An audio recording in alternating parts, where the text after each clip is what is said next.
सीधे मुद्दे पर आते हैं। अगर आपका मन घंटों तक बिना थके सोशल मीडिया पर स्क्रॉल कर सकता है, लेकिन किताब खोलते ही कुछ ही मिनटों में बेचैन हो जाता है, तो इसका मतलब ये नहीं कि आप आलसी हैं या पढ़ाई आपके बस की बात नहीं है। असल में आपके दिमाग का रिवॉर्ड सिस्टम इस तरह सेट हो चुका है कि उसे तुरंत मिलने वाले मजे की आदत पड़ गई है। और यही वो जगह है जहां खेल पलटा जा सकता है, क्योंकि जिस तरह दिमाग को तेज, चमकीले और लगातार बदलते कंटेंट का चस्का लग सकता है, उसी तरह उसे पढ़ाई से मिलने वाले संतोष और उपलब्धि की आदत भी डाली जा सकती है।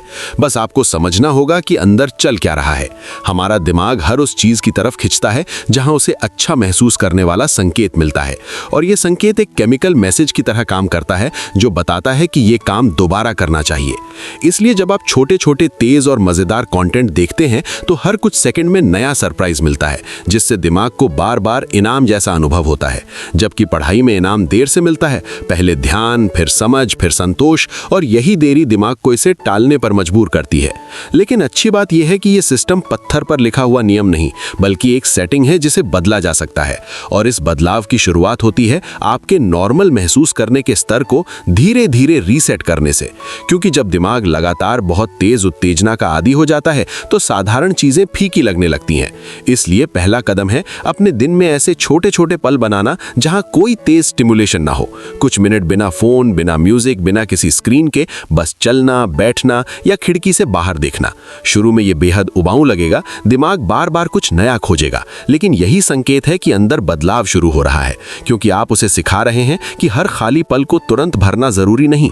कुछ ही दिनों में आपको महसूस होगा कि साधारण चीजों में भी ध्यान टिकने लगा है, और यही वो आधार है जिस पर पढ़ाई को मजेदार बनाया जा सकता है। अब आता है दूसरा हिस्सा, पढ़ाई को दिमाग के लिए इनाम जैसा बनाना। क्योंकि जब तक पढ़ाई सिर्फ करना ही है वाली चीज रहेगी, तब तक उससे जुड़ाव नहीं बनेगा।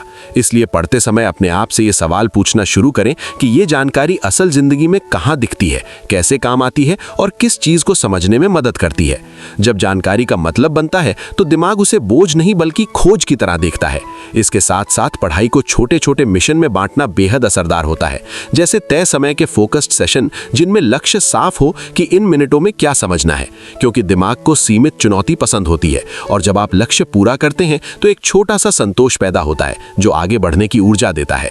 इसी तरह जो चीज आप पढ़ रहे हैं उसे अपने शब्दों में बोलकर या लिखकर समझाना सीखने की प्रक्रिया को एक्टिव बना देता है, जिससे जानकारी सिर्फ पढ़ी नहीं जाती बल्कि अपनी बनती है। हाथ से नोट्स बनाना, अलग अलग विजुअल संकेतों का इस्तेमाल करना और पढ़ाई को किसी कहानी या उदाहरण से जोड़ना भी दिमाग के कई हिस्सों को एक साथ सक्रिय करता है, जिससे याद रखना आसान और अनुभव रोचक हो जाता है। सबसे बड़ा बदलाव तब आता है जब पढ़ाई डर या दबाव से नहीं बल्कि जिज्ञासा से होने लगती है, क्योंकि जिज्ञासा एक ऐसा ईंधन है जो थकान से ज्यादा ताकतवर होता है। जब आप किसी चीज को सच में समझना चाहते हैं तो समय का पता नहीं चलता। धीरे धीरे ये पैटर्न बनता है कि पढ़ाई खत्म होने पर जो संतोष मिलता है वो भी एक तरह का इनाम है, और यही इनाम दिमाग को दोबारा उसी काम की तरफ खींचता है।